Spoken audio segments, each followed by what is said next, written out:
I would say one can feel or see the fingerprints of the chairman of the Department of Health and the undersecretary on this conference. You know, they're very engaged, very involved, and they've really scoped what they want out of this conference very nicely. It's completely different. As you say, there's a place for all the other conferences, but this one has got something unique about it. Yes, because it's more based around the providers, the regulator, etc., rather than just being it's not full of people selling widgets and beds. There's more debate and more discussion about what's actually happening in the health economy.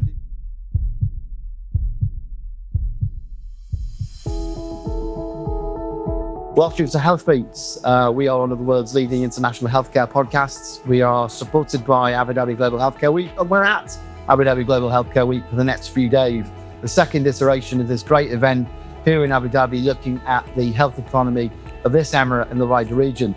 So on tour, on set, here at the exhibition, I'm joined by Hein van Eck. Have I pronounced that correctly, Hein? Yeah. Rosted, who is the Regional Chief Executive for Mediclinic here in the region. Hein, how are you? How are you finding Abu Dhabi?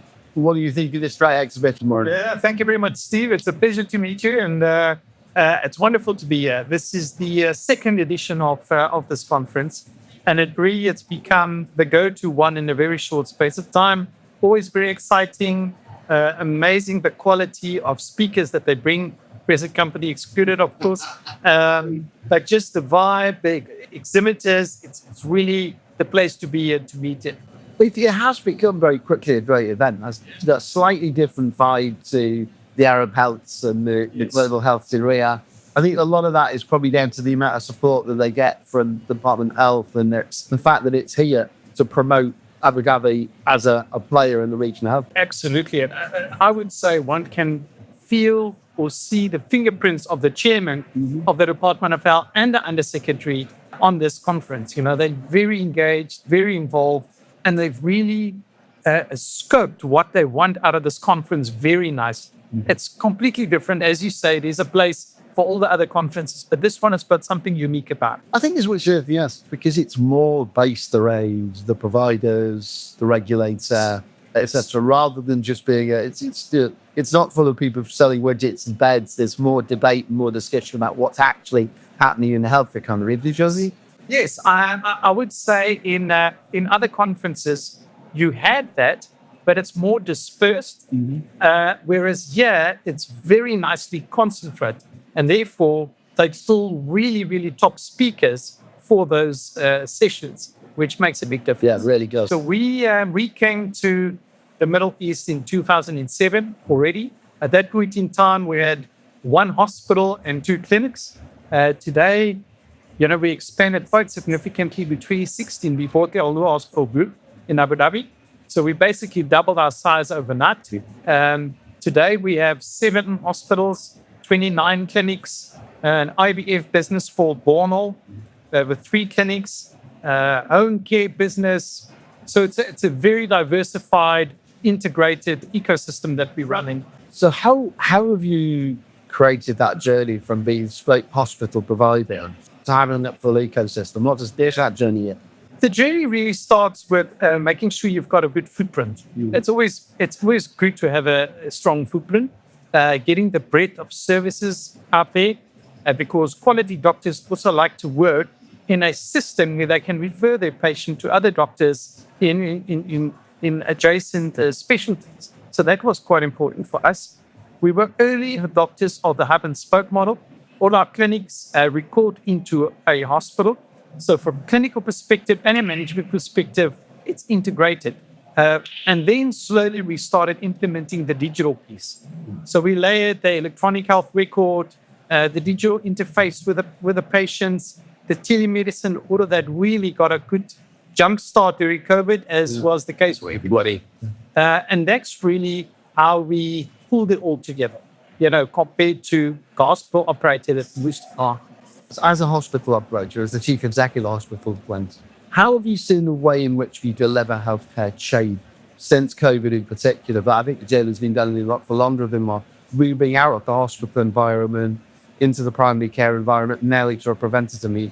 Absolutely. So So we've been keeping an eye on the out-migration of care for quite some time. Yeah. Of course, that started a long time ago, right? The in-hospital cases moving to daycare settings and daycare settings going to the doctor's rooms, and some things even moving right out of us as new technologies come about to manage patients. So from our perspective, that migration of care means that it was important for us to become an ecosystem provider across the continuum of care. And we've done a lot of work since COVID on putting in the digital health services, the virtual health services. We ran, and we still do today, a remote patient monitoring service for chronic disease patients. We had over 1,000 patients on that scheme, assisting the Abu Dhabi government, the DOH at the time.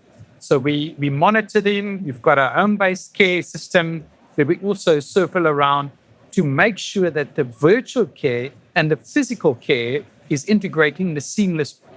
That's very important. So today we see close to 20,000 teleconsultations a month.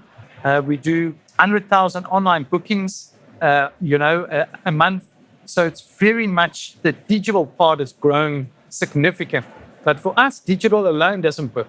It's all about how you integrate it. Now, I suppose there's an interesting point in an insurance-led healthcare system. I think we've got the insurance back there, haven't we? Yes. How the incentives work around particularly preventative. Yes.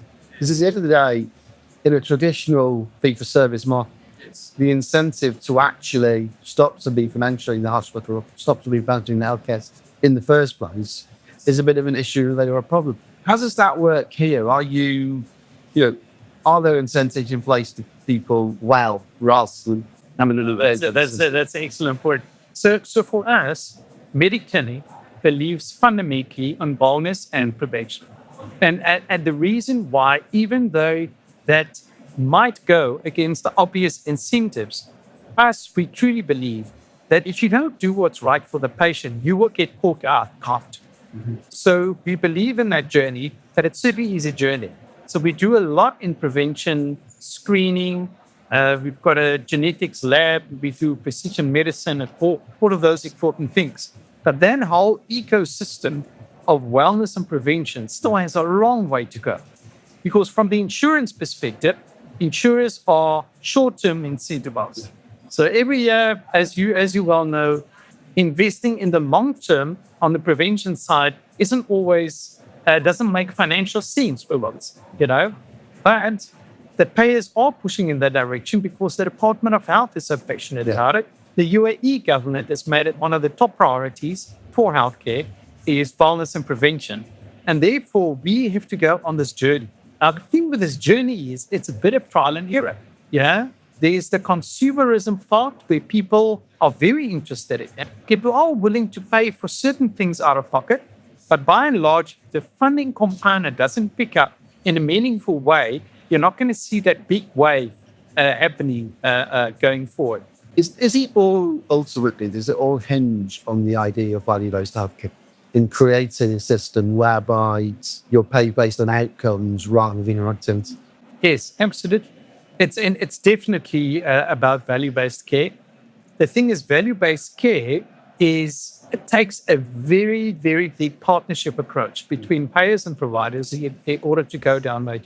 Also, the support of government. Our government is given that support, but a lot of pilots and a lot of trial and error needs to be done because there's no use payer just pushing all the risks onto the provider, right? I mean, if we take a simple example of if a payer starts saying, I want to pay you almost on a capitated or a quasi-capitated basis, giving you a budget to look after a patient, but that patient or member is not forced to come only to our facility, then the incentives are not aligned particularly well, right? So you really need to work together and say, we're not going to do this in one shot. We're going to go there gradually, but then you need professionals on both sides that understand how to price risk, and you need a true partnership model that says, we're not going to set the bar so high that we hurt each other in the first year or two. We're going to see what the data tells us, and we're going to evolve over time.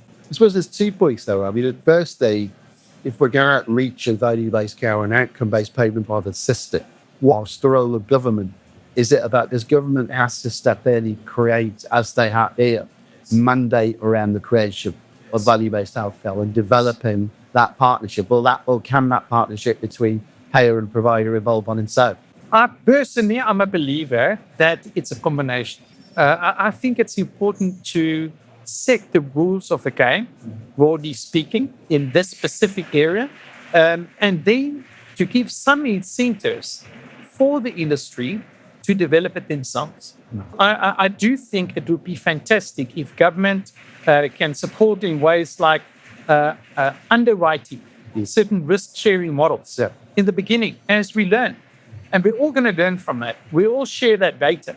And that's how it could be fine, but it's possible for the whole system.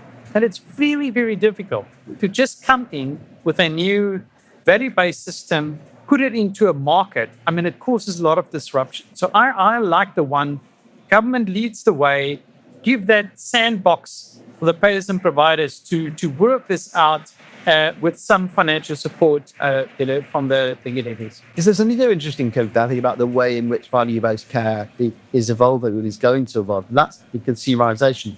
So action demand. Remember conversations about the fact that we'd have a Gen Z population coming through who are far more aware of their own data, aware of their own health, and they will demand preventative care. They will demand it. Is that something that you'll see or have you?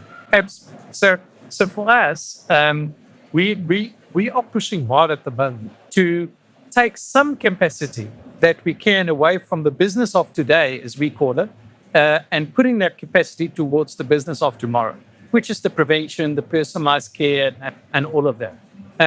Because we do believe there will be a tipping point. The old school way of health revolves around people really being loyal to their doctor. But the younger generation has got a different mindset. The Gen Zs, study by, I think it was Frost and Sullivan did a study that showed that the baby boomers and the Gen X choose their doctor. They will follow their doctor. And they will go, if they need an operation, they will go to where the doctor recommends. Lodge, the young generation has got no loyalty towards the doctor. They will go to I want to see a family physician today. Give me the one that's available. When they need an operation, they will do research to the nth degree. They will travel 50 kilometers to have the best surgeon operate. So that's a completely different mindset. So we need to be mindful of this, and we need to keep a close eye on this while we speak. Because, of course, there's functional medicine and a whole host of other interesting areas that's busy developing and blurring the lines between what is empirically proven and what has got promise, but is not quite there on the science side. So very interesting days in. Very interesting as well if you start to develop towards population health management, the idea of understanding the use of data, where the potential risks in society is. And I think one of the interesting rules if you sit here in Abu Dhabi, of course, is the fact that you have a single health information exchange that's in developing, so LAFI, Nurse Hat, whereby there is access to data at that level, not just the sick and the well. From a provider point of view, how do you think that patients are going to access your services, particularly the well, particularly the worried well, sicker? How do you think we're going to see those people who may not be aware they've got a condition, and get them into the system like this? And we've got obviously all the traditional ways, the screening and really pushing for people to get screened. But I believe that in years to come, we're going to get to a place where the data side of these is going to fundamentally change the way that an healthcare is delivered. And quite frankly, it is a great opportunity, but yet it's also a massive risk for an incumbent player, traditional player, even though we are quite advanced on the digital side. And what I mean by that is if you just think of what the Department of Health, the journey that they found is very, very clever, very astute, because all that data comes to a central place. They're busy working on things. Dr. Laura spoke about it in the secretary last night, about an exchange that will have more, not just the claims data, not just what is in Malafi at the moment, but even more genetic data and test results of all these things coming in there, being used to adjudicate things. So from that perspective, the day might come where doctors that are not the surgeons, the ones that prescribe medicines and test and all of that, there could be an AI component that can take a large part of what they give away. Because if you think about it, if testing, the lab tests are becoming surgery over time, if the genetic testing is already in place, if scans are constantly getting cheaper, you can get to a place where algorithms can work out of many of those things. So for us, the important thing is, how do you stay nimble? How do you make sure that you understand these creeds and the pace with which they come into you in order to be ready for that way and to take advantage of it? How far away do you think that is? I mean, how long is it going to be before you have patients that are being identified by those algorithms as they may have an accelerated risk of heart disease or whatever, genetic markers that say there might be a problem? Are those individuals coming into the healthcare system even before they exhibited any symptoms? I think we're going to see a lot of change over the next couple of years. I mean, since the big AI boom started 2 years ago, we're already seeing amazing technologies coming to the fore. A lot of it is still a bit untried and haven't been tested quite enough yet, but it's amazing in terms of what's happening. But I'm quite a believer in Bill Gates' saying that says people normally overestimate the change that's going to happen in the next 5 years, but underestimate what's going to happen in the next 10 years. My gut feel is that in the next 5 years, we can see a lot of things, but maybe not as much as people currently.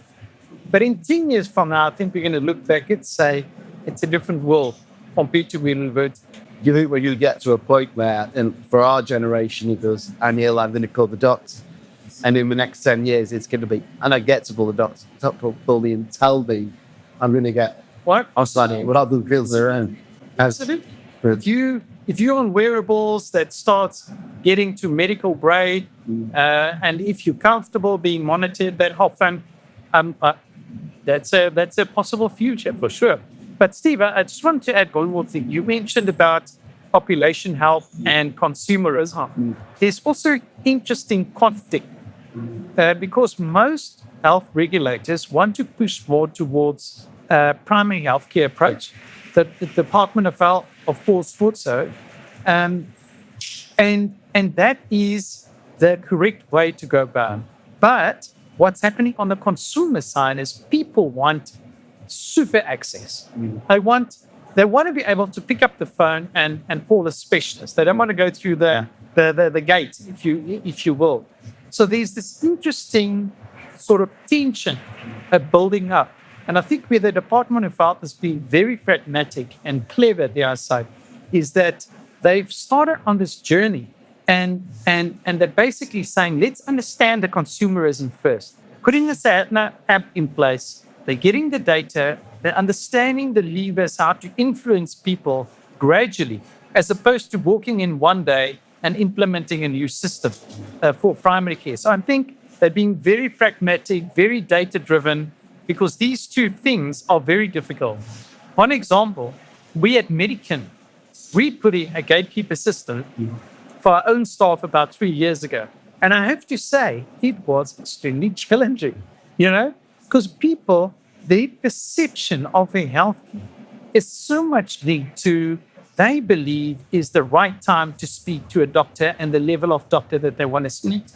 And in the primary care system, just intuitively, kick and scream and push against it. They don't like it, So we have to find a way of bringing this concierge type of model, consumerism model, and marrying it with a more traditional gatekeeper, primary healthcare kind of system. Yeah, it's just really interesting work. There's a couple of things I think that come up. On the one hand, and you've been in the region now for over 11 years. In that time, how much have you seen a change in people's attitudes towards primary care? Because I've been coming to the region for about the same period of time, I think 15 years now, getting involved in the Dresden Health Plan. And certainly when I first arrived, the standing J was, what do you do? You've got a headache. Yes. You don't see a brain surgeon. Yes. And that the people didn't see primary care physicians would be proper doctors. So And this is what you're speaking to now, is that requirements they trade to a specialist. Is that attitude changing? Are people becoming more okay with the idea of the generalist physician? I would say in pockets. I mean, we've got very strong family medicine departments in all our facilities. And you do get people, it's a little bit biased towards where they're from. Yeah. You get more people from Britain, feeling very comfortable utilizing family meds. Well, of course, because that's what they used to do. It's general practice. Absolutely. Yeah, no. Absolutely. But then you get people more from the Arabic cultures liking the consumerism. Yeah. But certainly I would say I would say the consumerism is getting more. Some of our facilities, it almost feels like a healthcare mall. Yeah. And not for 1 second do we say that we encourage people to come when they don't need. That's very important. Yeah.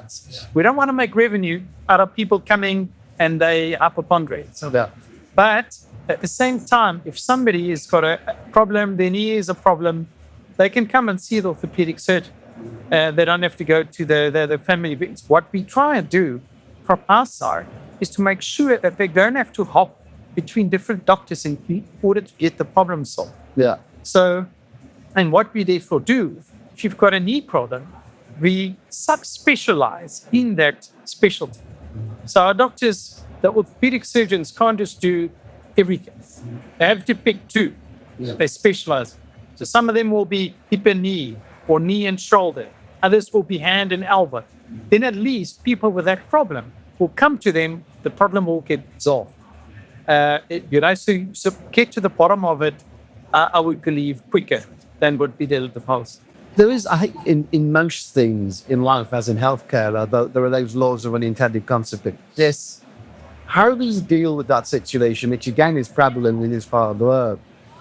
That consumer is an issue of, and goes to the doctor. He doesn't give me the answer that I want, so I'll go and see another doctor. Keep doing so until I get the answer that I want. So how do you deal with that? So for us, I mean, we proactively look at data. So we've got what we call a clinical utilization committee.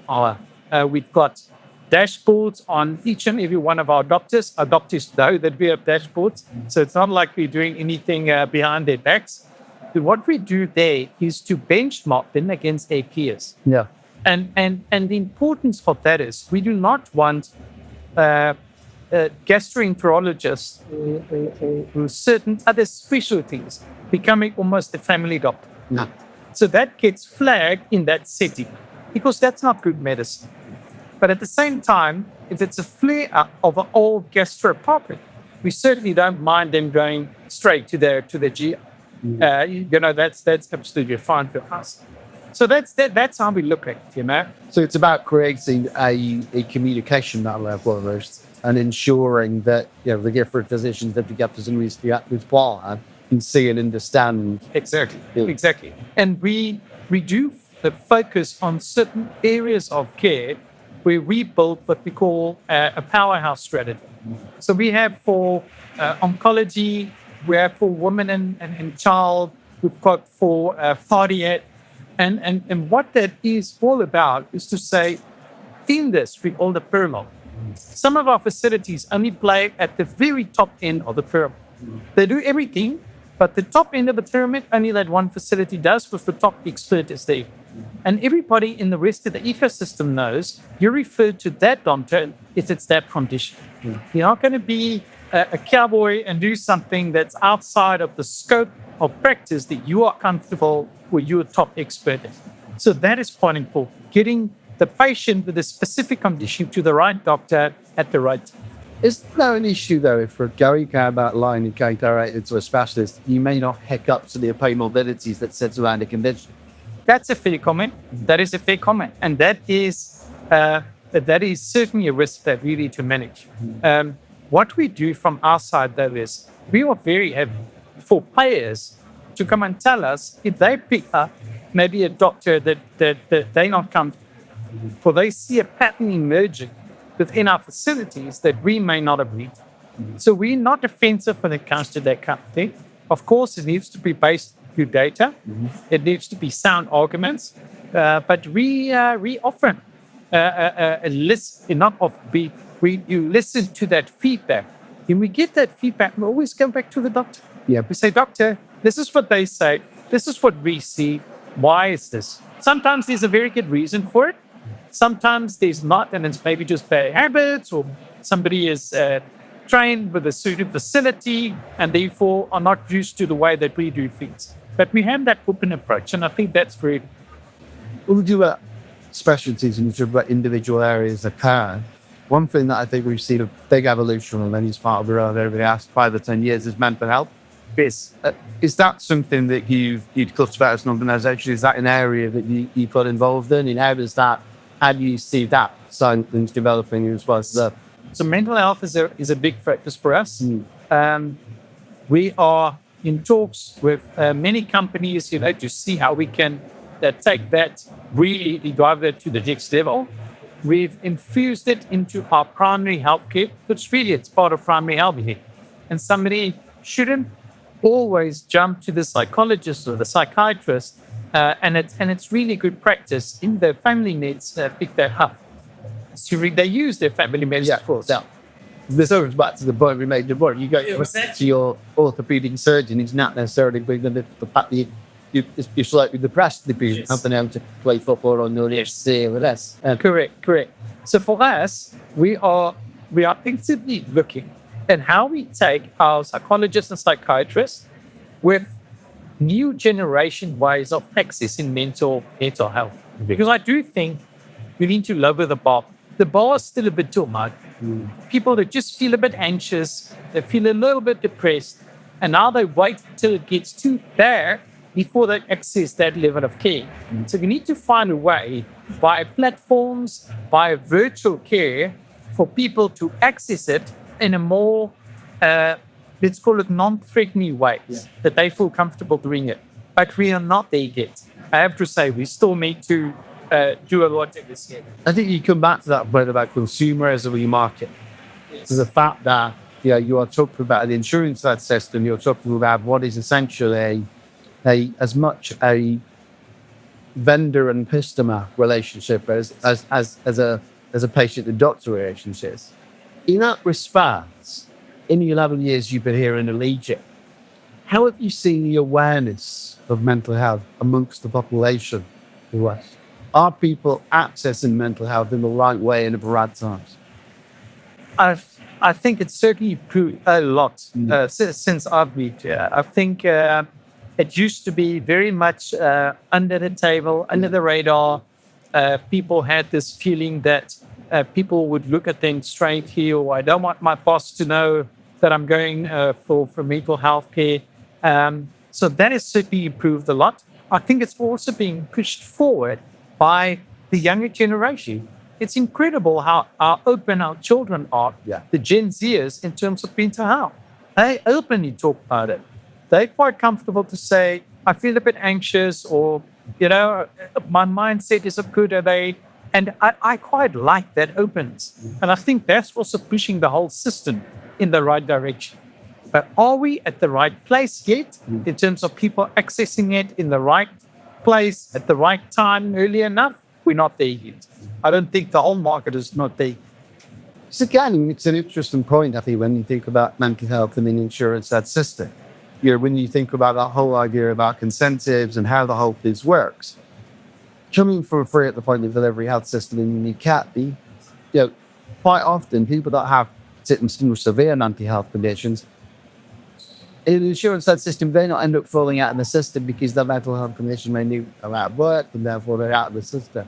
What's the role of government in ensuring the mental health of a more vulnerable population? That's a very good question. We're talking about the safety. Yeah. Because that is, I think government has got a huge role to play. And for me, there are two pockets really where it comes to bear with mental health. And I think you've summarized it really well, saying, when somebody struggles, they fall out of work, where do they go? Yeah. Do they have access to government facilities? Do they have a safety net? Do we assist them in terms of getting another job, getting back on the right track? And of course, A related place that's not exactly mental health is when it comes to the elderly population. Because in the UAE, the elderly population historically was always the locals, the Emiratis. But now more and more people are moving here to retire here. But what they struggle with is the individual healthcare is very expensive if you get risk rated. Because once you're in retirement, you're no longer part of a group policy. So that's another place where I think government support is required, because otherwise we're not going to get a big volume of pensioners coming here if they aren't access affordable health. I think there's another piece as well, particularly about elder care in this particular region, and that's the cultural. This is obviously traditionally in Arab culture, it falls to the children to look after the aging parent. But it also changes the way in which you deliver elder care. So less of a reliance on care home type facilities and more in-hand care for the elderly. Is that something that you see? That is something that we see, but it is still limited compared to the Emirati population. It's wonderful how the Emiratis look after their parents. I really have got the greatest respect for them. But I think the rest of the population, we've seen more and more people move here as other countries struggle and people bring their parents here. Then you get a bit of that going. But ultimately, many of the people who come to the region is the nuclear family. It's the parents and their children. And therefore, that free support of the family is not here. But what we are seeing is more and more demand or questions about elderly villages, where there's care homes, and people wanting to come and retire here. But they all want to ask, how do I get affordable healthcare? And how do I make sure that there's a step-down facility or something in my community where I live? So I think that'll expand and grow over the years. To potentially develop an ecosystem that is probably real. We're really going to see this last. I want to talk a little bit about you individually and about Mediclinic as a company. You came here from South Africa 11 years ago. What's your background? What brought you to the Netherlands? I'm a healthcare actuary by training, the UK qualified and South Africa. And I've worked for Mediclinic for 20 years. So I came here in 2011 to come and assist, in dealing with the insurance industry.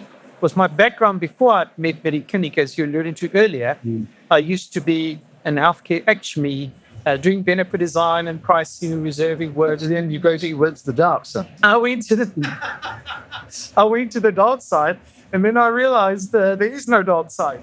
So it's wonderful to see it. So, people from an insurance background, from a payer background into a provider organization, has that been a benefit to you in terms of you do understand both sides of the institution? No, absolutely. I mean, it made a big difference for me. At the time, I remember in 2005, when I moved to Mediclinic. Mediclinic was not so focused on understanding the insurance mechanisms. We were very focused on sort of metrics like your metrics per bed day, and your quality metrics was always strong with Mediclinic, and then the financial but it didn't take into account the utilization impact on insurers. And I think that is absolutely key to understand it, because if we don't get to the bottom of that and work together with payers in order to resolve that, both payers and providers are in for nasty surprise in this. And this is why it's so important for us to look at this margin squeeze that all healthcare providers are experiencing, because there is the price pressure from the top. With the payers, there's the cost increase from the bottom, and you have this margins. So we are very focused on using AI and automation to bring down the administrative costs and to become more efficient. Some fascinating things we're doing, but we need to really fast track that so that the money gets spent on the care and not on the administrative side on one. But it's a wonderful point, isn't it? We traditionally have that tension between payer and provider. One whose natural incentive is to say, do less. So we don't have payers. The other side going, now I'll do more, because the more I do, the more I pay. Are we going to see, you're talking about the future of healthcare, Are we going to see, because of the necessity of value-based care, because of the preventative healthcare agenda, payer and provider having to become more of a harmonious relationship? I think that's absolutely here. We're being pushed closer together because my biggest concern is that the essence of the cross-subsidy model in healthcare, with the healthy subsidizing the sick and the young subsidizing the elderly, is starting to creak at the seams. Yep. And that is because of personalized medicine. I mean, the treatments these days are absolutely phenomenal. Yeah. But we are able to look after smaller and smaller cohort with more and more amazing technology that costs an arm and a leg. And therefore, that level of cross-subsidy really starts creaking at the seams. And the healthy well and the worried well, as you alluded to earlier, are all starting to access their care. Yeah. They want to come for screenings. They want to understand if they're at risk. Live in the past, you only access the system if you were sick. Now people access the system when they engage in with their health more frequently. And this is putting pressure on the insurance mechanism. Yeah, the traditional model, of course, is the idea that 80% of your healthcare expenditure is on 20% of your population. Yes. Do you think that those percentages are going to shift? Yes, absolutely. Absolutely. And that's why the way that we deliver the care, I spoke about the admin component. Sure, then that you can work on, and we're going to bring the cost down. But even in how we deliver the care, the cost must come. The actual part, and this is where AI reading of scans, making the radiologist more efficient, because the AI assisting to do way more scans than what they would have in the past. It just makes it quicker. That's one example, optimizing. You've got a pilot even running on how you make sure that your nursing complement spends the appropriate time with the patient, depending on the specific patient's needs. So it's just about optimizing that. All these kind of things is critically important. There's a really interesting one that I want to put to you that was said to me by a senior executive at a very large insurance company who will remain nameless, when we were talking about the idea of preventative care. And he talked about the idea that for large insurers, often they lack the incentive to spend the money on prevention, even though in the long term, it will bring the cost of care down. They, as insurers, in some cases, look at the idea that that customer, that member is going to be with me for probably around 2 to 3 years. And the problem becomes that if I invest in preventative care for that individual, I end up saving my competitors' money rather than saving me money. How are we going to shift that mindset? I think one of the most important players that we don't talk enough about is the employer. Yes. Because the employer typically stay with an employer for a bit longer. But it's also shifting bit these days. Yes. But certainly, employers need to take a more active approach in terms of looking after the wellness, the well-being, and the preventative care of the employees. Because also, there's a more direct benefit to them. And that's the productivity. Yes. And it really is a very direct benefit. It's not just about saving on their health people in 5 or 10 years from now, but it's about people being more productive, more engaged, more positive. It makes a huge difference to it. Well, it's an employee benefit as well. If you're looking at the wellness of your worker, and we are seeing, certainly in some of the big global corporations, they're moving away from using insurance, but they're setting their own TPAs, or in some cases, when you look at Aramco, for example, their own health system. Yes. It's going to be really, really interesting to see how this develops over the next 3 years. Because we are pretty much out of time, and one question over the last year is, we're talking about this ever-shifting sands in healthcare provisions. What next, Mediclinic? How are you going to evolve with the system as it changes? Absolutely. For us, I mean, the biggest surprise for me since I took over this job 2 years ago was the ever-increasing pace of change. This is exactly what you're talking about. I mean, COVID was a big shift. But I mean, this AI wave that's coming and the new technologies and biotech and everything is simply incredible. Yeah. So for us, the important thing is we've been working, becoming an ecosystem across the continuum of care so that we very broad in our reach. The footprint is there, the integration is there. The next wave is the personalization. And it's not just on the clinical side, but also on the athletes. So on the clinical side, more precision medicine, more bespoke treatment for a specific patient on a specific day. And at the same time, the patient journey needs to be customized. When they call our contact center, we know who they are. We need to be able to not send them things that they don't want to read. It must be customized to them. So that personalization, customization is very, very important for the Spain. It's going to be a very interesting, very brave new world. Hein van Eck, thank you so much. Pleasure, Steve. Thank you. Really enjoyable conversation. And much more to come. Many more interviews coming over the course of this week. Keep your eyes peeled wherever you get your podcasts. And if you haven't already subscribed on Apple or Spotify or any good podcast provider, why ever not? There's lots of really good content from Healthbeats, and we look forward to seeing you again soon. Thanks very much.